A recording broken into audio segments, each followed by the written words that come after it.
வழங்கும் முருகா அருகே நீ ஓடோடிவா.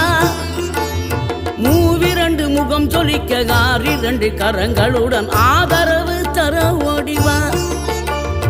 ஆறுபடை வீடும் அருள் வழங்கும் முருகா அருகே நீ ஓடோடிவா. மூவிரண்டு முகம் ஜொலிக்க ஆறிரண்டு கரங்களுடன் ஆதரவு தர ஓடிவா. ஈசன் மகனே என்னை காக்க இங்க உனையன்றி வேறாரையா. நெஞ்சார நான் நினைக்க பஞ்சாமிர்தம் கொடுக்கும் ஒரு தெய்வம் நீதானையா.